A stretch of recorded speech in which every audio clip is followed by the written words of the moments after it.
प्रदेश को लेकर अभी हालिया में कुछ घटनाएं हुई हैं। हमारे प्रधानमंत्री ने वहां सेला टनल का उद्घाटन किया, उसके बाद चीन की क्या प्रतिक्रिया आई, अभी उसमें अमेरिका का क्या कहना है, इस चीज को हम लोग समझते हैं। देखिए, अरुणाचल प्रदेश जो है वो भारत का सबसे ईस्टर्न पार्ट है, सबसे पूर्वी राज्य है भारत का, जिस कारण सबसे पहले सूरज की किरणें अरुणाचल प्रदेश में ही जाती हैं। तो सूर्योदय सबसे पहले अरुणाचल प्रदेश के यहाँ बालांगू या किबिथू नाम का एक जगह है, वो सबसे ईस्टर्न पार्ट है अरुणाचल प्रदेश का। अरुणाचल प्रदेश 3 देशों से के साथ सीमा बनाता है, एक यहाँ भूटान के साथ, ऊपर में चाइना के साथ, और इधर म्यांमार के साथ सीमा बनाता है। 3 देशों से ये सीमा बना देता है यहाँ पर, और ये सबसे पूर्वी स्टेट है। अब हम इसके बाद अरुणाचल प्रदेश में समझते हैं। अरुणाचल प्रदेश ये इस तरह से इसका नक्शा दिखता है। शुरुआत में ही अरुणाचल प्रदेश कोई अलग स्टेट नहीं था, बल्कि आसाम से अरुणाचल प्रदेश को कंट्रोल किया जाता था। ये आसाम है, आसाम इसे अरुणाचल प्रदेश को कंट्रोल करता था एज एक एजेंसी के तौर पर। और अरुणाचल प्रदेश का उस समय नाम था नॉर्थ ईस्ट फ्रंटियर एजेंसी, नेफा, नॉर्थ ईस्ट फ्रंटियर एजेंसी। और इस अरुणाचल प्रदेश में आसाम का कंट्रोल होता था। एक समय धीरे धीरे गया कि अरुणाचल, आसाम को बड़ा मुश्किल होने लगा अरुणाचल प्रदेश को कंट्रोल करना, इसलिए केंद्र सरकार ने 1972 में अरुणाचल प्रदेश को अपने अंडर में ले लिया, जिसका नाम हो गया यूनियन टेरिटरी। जैसे दिल्ली यूनियन टेरिटरी है, चंडीगढ़ यूनियन टेरिटरी है, और यूनियन टेरिटरी बना दिया, और उसका नाम नेफा से बदल के अरुणाचल प्रदेश कर दिया। तो इस तरह से तो अरुणाचल प्रदेश अपना अस्तित्व में आया। उसके बाद धीरे धीरे वहाँ के लोगों को डिमांड होने लगा, भाई हमारे पास हमारी गवर्नमेंट होनी चाहिए, सेंट्रल गवर्नमेंट क्यों कंट्रोल करेगी हमको। जैसे लद्दाख के लोगों का कहना है कि हमारे यहाँ भी भैया एक स्टेट दो, या फिर हमको असेंबली लो। यहाँ पे लद्दाख के लोगों का तो खैर कंप्लीट स्टेट की मांग नहीं है, वो यूनियन टेरिटरी विथ असेंबली मांग रहे हैं। तो 1987 में केंद्र सरकार ने अरुणाचल प्रदेश को एक कंप्लीट स्टेट का दर्जा दे दिया, और अरुणाचल प्रदेश एक स्टेट बन गया, और ईटानगर उसकी राजधानी। सबसे कम जनसंख्या घनत्व तो यहाँ पे लोग बहुत कम रहते हैं। रीजन क्या, पूरा पहाड़ी एरिया, अरुणाचल प्रदेश कंप्लीट पहाड़ है। डाफला, मिसमी, अबीर, पटकोई, बूम, ये सब पहाड़ियाँ जो हैं सब, ये सब यहाँ पे भरे हैं, सब चाय पत्ती वगैरह यहाँ ज़्यादा उत्पादन होता है। तो ये अरुणाचल प्रदेश की ज्योग्राफी थी, इसको समझ गया। अब हम लोग आते हैं करंट सिनेरियो पे। हम अरुणाचल प्रदेश को देखते हैं तो ये स्ट्रेटेजिक रूप अर्थात सामरिक रूप से महत्वपूर्ण है, देश की सुरक्षा के लिए जरूरी है। हम पाकिस्तान की ओर देखते हैं तो लाइन ऑफ कंट्रोल है, वही अरुणाचल प्रदेश चाइना के साथ देखेंगे तो लाइन ऑफ एक्चुअल कंट्रोल है। लाइन ऑफ एक्चुअल कंट्रोल भी कई पार्ट में है, कुछ इस पार्ट्स में है यहाँ पर और कुछ इस पार्ट में है। 1914 में यहाँ एक रेखा खींची गई जिसका नाम था मैकमोहन लाइन, और यही अरुणाचल प्रदेश में चाइना और भारत की सीमा निर्धारित करती है। हालांकि उस समय यहाँ एक देश हुआ करता था, नाम था उसका तिब्बत।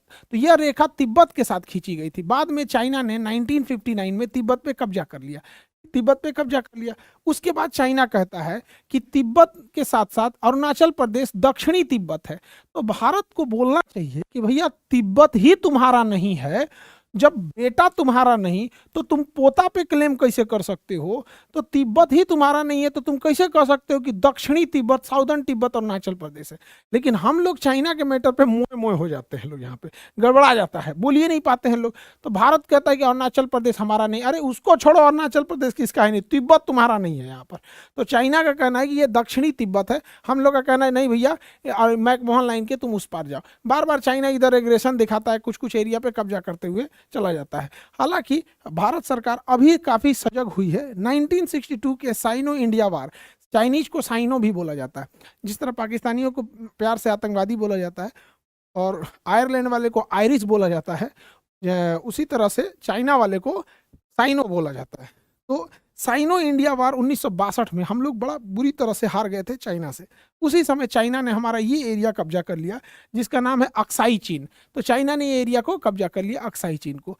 साथ ही साथ चाइना ने इस तवांग को भी कब्जा कर लिया था, इस कोना को, हालांकि वापस कर दिया बाद में चाइना यहाँ से। ये तवांग रीजन पे भी चाइना ने कब्जा कर लिया था अरुणाचल प्रदेश के, लेकिन बाद में वापस चला गया यहाँ पे। उसके बाद भारत कभी भी चाइना के बॉर्डर पे खुलकर एग्रेशन दिखाया ही नहीं, और स्थिति ये आ गई थी कि चाइना अरुणाचल प्रदेश में हम लोग इंफ्रास्ट्रक्चर डेवलप ही नहीं कर रहे थे।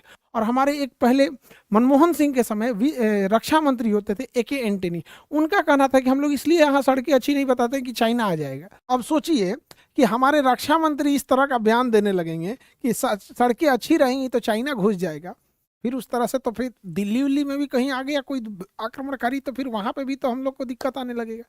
बाद में गवर्नमेंट ने इंफ्रास्ट्रक्चर पे काम करना चालू किया अरुणाचल प्रदेश में, ताकि सेना को किसी भी विकट परिस्थिति में बहुत तेजी से मोबिलाइज किया जा सके। और हम लोग 1962 में यहाँ इसीलिए हार गए थे कि चाइना की फौज वहाँ बहुत तेजी से पहुंच गई थी और हमारी फौज ही नहीं जा पाई थी यहाँ पे। इसलिए अरुणाचल प्रदेश में उसका पहला एयरपोर्ट मिल गया कमर्शियल एयरपोर्ट के तौर पर, जिसे होलोंगी एयरपोर्ट कहते हैं। हालांकि इसी का नाम डोनी पोलो एयरपोर्ट भी है, तो डोनी पोलो एयरपोर्ट कहिए या होलोंगी एयरपोर्ट कहिए, यहाँ उसका पहला कमर्शियल एयरपोर्ट मिल गया अरुणाचल प्रदेश को। इससे क्या है, सेना हम लोग इजीली पहुंचा सकते हैं। कनेक्टिविटी को और बेहतर करने के क्रम में भारत सरकार ने अरुणाचल प्रदेश और असम को जोड़ने के लिए कई महत्वपूर्ण परियोजनाओं को आगे बढ़ाया, जिसमें ढोला सादिया ब्रिज को जोड़ दिया गया यहाँ पर, और ढोला सादिया के अलावा बोगी ब्रिज को जोड़ दिया गया जो असम से यहाँ पे आगे बढ़ती है। इसके साथ ही यहाँ तवांग, चाइना की नज़र इस तवांग पे है, क्योंकि अगर इस एरिया पे चाइना कब्जा कर लेता है तो तवांग को बौद्ध मठ का, मतलब देखिए जिस तरह से बौद्ध लोगों का चाइना ने कब्जा किया तिब्बत, उसकी राजधानी लहासा को, तो उसके बाद सबसे बड़ा बौद्ध केंद्र बन गया ये तवांग घाटी यहाँ पर। यहाँ एक दर्रा भी है बोमडीला। तो चाइना को सोचता है कि इस एरिया पे कब्जा किया जा सके। इन फ्यूचर अगर लड़ाई भी होगी चाइना से तो इसी एरिया में सबसे ज्यादा देखने को मिलेगी। तो यहाँ से ना असम से जब सेना जाती थी तो इस रास्ते में 12 घंटे समय लगते थे। अब आप बताइए युद्ध की स्थिति में 12 घंटा में सड़कें लगेंगी तो हालत खराब हो जाएगा, क्योंकि यहाँ बड़े बड़े पहाड़ थे। अब पहाड़ को घूमने में टाइम लगता है, उसके बाद बर्फ जब गिरने लगेगा तो हम जा नहीं सकते। इसलिए इसमें ना 2 सुरंगें बना दी गई, 1 किलोमीटर और 1.5 किलोमीटर लंबे पहाड़ को काट के, सेला टनल। उसी टनल का नाम है सेला टनल, जो इसके बीच में पहुंचती है यहाँ पर। सेला टनल से हमें काफी फायदा होगा, क्योंकि कितनी भी बर्फबारी हो, पहले बर्फबारी होती थी तो ऐसे गाड़ियां जम जाती थी, कोई जा ही नहीं सकता था, तो कनेक्टिविटी हमेशा के लिए नहीं रहती थी। तो इसे सेला टनल का उद्घाटन कर दिया गया, नरेंद्र मोदी ने सेला टनल का उद्घाटन कर दिया। इस टनल से काफी फायदा होगा हम लोगों को, क्योंकि जो हम लोग यहाँ से यहाँ 12 घंटे में पहुंचते थे अब उसे 1.5 घंटे में पहुंच सकते हैं, जिस कारण यहाँ पर चाइना के इस एरिया में एग्रेशन को कंट्रोल करना हमारे लिए काफ़ी इजी हो जाएगा।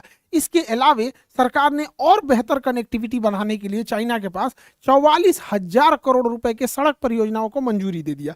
और इन सड़क परियोजनाओं में 2 सड़क परियोजना सबसे महत्वपूर्ण है। एक परियोजना है frontier highway. Frontier highway Tawang के पास से शुरू होता है और पूरा चाइना बॉर्डर के पास ये जो मैकमोहन लाइन है इसके पैरेलल चलते हुए और यहाँ म्यांमार के बॉर्डर पे जाके खत्म होता है। इससे किसी भी विकट परिस्थितियों में हम लोग एकदम बॉर्डर तक पूरी सेना बिछा के पहुंचा सकते हैं। और बॉर्डर रोड ऑर्गेनाइजेशन ने इसे बनाया था। चाइना एकदम शॉक हो गया कि भैया भारत की नीति ऐसे कैसे बदल गई।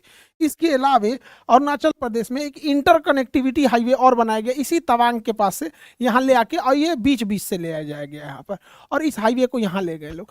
इससे क्या है, कनेक्टिविटी बढ़ गई। और अरुणाचल प्रदेश में कनेक्टिविटी एकदम बेहतर होने की वजह से वहाँ पब्लिक भी नहीं रहती है, तो सड़कें क्या है 2 लेन ही बहुत एनफ है सेना के आने जाने के लिए यहाँ पे। और ये पूरे 12 मासी ये सड़कें खुली रहेंगी, जिस वजह से विकट परिस्थिति में हम वहाँ मोबिलाइजेशन बहुत तेज कर देंगे। लेकिन इससे क्या हुआ, चाइना को दिक्कत होने लगा। चाइना को इससे नज़र बना रहा था चाइना को। अब ये सड़कें बेहतर हुई तो इसका नतीजा क्या हुआ कि जितने भी बड़े बड़े शहर थे, जैसे मुंबई हो गया, बेंगलोर, चेन्नई, दिल्ली, तो यहाँ जितनी महंगी गाड़ियाँ थी, स्पोर्ट्स कार थे, सड़क कंजेशन की वजह से ये लोग चला ही नहीं पाते थे। तो ये सारी गाड़ियाँ लेके लोग अरुणाचल प्रदेश पहुँचने लगे। और अरुणाचल प्रदेश का एक जगह है डॉम्बुक, यहाँ पर इन गाड़ियों से लोग रेस लगाने लगे। और ये देखते देखते अरुणाचल प्रदेश का डॉम्बुक शहर एक नेशनल लेवल का स्पोर्ट्स सेंटर होते चला गया। अब चाइना देखा कि भैया ये तो अरुणाचल प्रदेश को कोई पूछ ही नहीं रहा था, अचानक से इतना हब कैसे हो गया। अब चाइना परेशान हो गया। चाइना कहता है कि भारत को कोई अधिकार नहीं है अरुणाचल प्रदेश में इस तरह का डेवलपमेंट करने का यहाँ पर। तो भारत सरकार करे भैया हम तुमसे तो पूछ के करने वाले नहीं है, यहाँ पे तुम चिल्लाते रहो यहाँ पर अरुणाचल प्रदेश में। तो भारत सरकार इस पे और तेजी से काम कर रही है। अब अमेरिका का क्या कहना है, अमेरिका का कहना है कि अरुणाचल प्रदेश भारत का एक अभिन्न भाग है। तो अमेरिका इस बात पे कह रहा है कि हमारा अभिन्न भाग है यहाँ पर। हालांकि अमेरिका के कहने या न कहने से हम किसी के अभिन्न भाग नहीं हो जाते हैं, क्योंकि यही अमेरिका वाले हैं जो पाकिस्तान के कहने पर पीओके में जाके घूम के आते हैं। जबकि उनसे कहिएगा कि बोलिए कि पीओके भारत का भाग है, तो वो दोनों ओर से चलते हैं। इसलिए अमेरिका पे विश्वास नहीं करना चाहिए। अमेरिका की दोस्ती से, दुश्मनी से ज़्यादा खतरनाक दोस्ती होती है। वो नहीं गाना है, आपकी दुश्मनी कबूल मुझे, आपकी दोस्ती से डरता हूँ। अंग्रेजी में कहावत कहा जाता है कि enemy of America is bad but the friend of America will lethal. बड़ी खतरनाक होता है इन शो का। ये केवल हम लोग को तो, एशिया वालों को देखना नहीं चाहते अमेरिका वाले, हालांकि कह रहा है अच्छी बात है यहाँ पर कि अरुणाचल प्रदेश हमारा है, नहीं वो कहेगा तो हमारा ही रहेगा यहाँ पर अरुणाचल प्रदेश। अरुणाचल प्रदेश को चाइना टाइम टाइम पे टॉर्चर करने के लिए स्टेपल वीजा देता है। अभी चाइना में एक गेम हो रहा था वहां पे, यूसु चैंपियनशिप वहां पे, तो अरुणाचल प्रदेश से कुछ खिलाड़ी चाइना जा रहे थे। तो अरुणाचल प्रदेश से खिलाड़ियों को जाना था, तो चाइना ने अरुणाचल प्रदेश के खिलाड़ियों को वीजा ना देके स्टेपल्ड वीजा दिया, जिस वजह से भारत ने कहा कि हम अपने खिलाड़ियों को नहीं भेजेंगे। अब ये स्टेपल्ड वीजा क्या होता है समझिए ध्यान से। स्टेपल्ड वीजा को समझने से पहले हम ये समझ